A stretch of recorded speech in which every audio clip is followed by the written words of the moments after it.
दीवार पर टंगी सास। पंजाबी में कहावत है, सास चंगी होवे या ते दीवार ते टंगी होवे।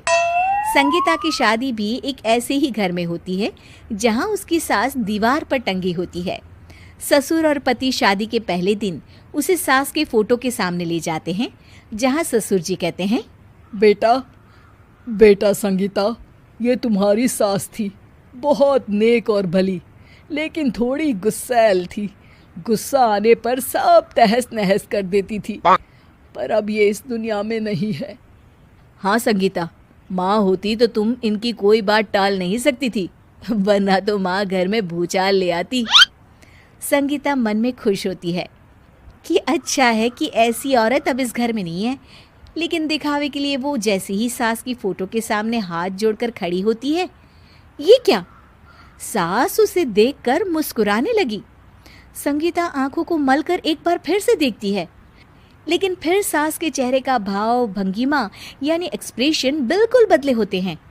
वो अपने पति और ससुर को कहती है, माँ की तस्वीर तो स्माइल कर रही है। ना ना बेटी, ये कैसे संभव है? जरूर तुम्हें कोई गलती हुई होगी, ऐसा कैसे हो सकता है? लगता है तुम शादी की सारी फॉर्मेलिटी करते करते थक गई हो, तुम्हें आराम की जरूरत है संगीता। खैर, सारे संगीता की बात को इग्नोर कर कमरे में चले जाते हैं।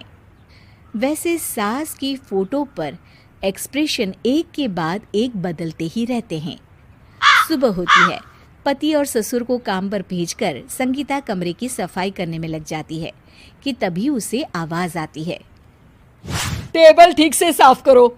ऐसे भी कोई टेबल साफ करता है? इससे अच्छा तो ये गंदा ही था।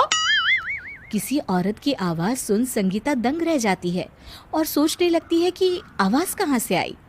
आवाज को नजरअंदाज कर वो फिर से अपना काम करना शुरू करती है, लेकिन इस बार तो आवाज बिल्कुल उसके कान के पास से आती है। मेरा घर है ये, जब तक मैं थी चमका कर रखती थी, हर एक चीज शीशे की तरह थी। तुम्हें तो ना सफाई आती है ना कुछ पता है।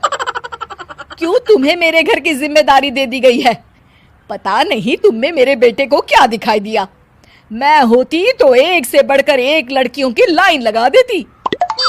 अब संगीता को समझने में देर नहीं लगी कि ये आवाज किसी और की नहीं बल्कि उसकी सास की है, जो दीवार पर टंगी है। वो उसके पास जाती है और कहती है, नमस्ते सासू माँ, मुझे तो कल ही लग रहा था कि दीवार में कुछ काला है। वो दीवार नहीं, दाल होती है पगली। सही पकड़े हैं सासू माँ। तो क्या हो गया आपको जो आप यहाँ भी चैन से नहीं बैठी हैं? सुना मैंने आपका व्यवहार काफी गुस्से वाला था। चुप रह तू, ज्यादा बकर बकर ना कर। घर का काम करना तो आता नहीं, आई है मुझसे बहस करने। हाँ देखिए सासू माँ, मैं आपसे साफ साफ कह देती हूँ, मुझसे पंगा लेने की कोशिश मत करिएगा। तभी पीछे से संगीता का पति आता है।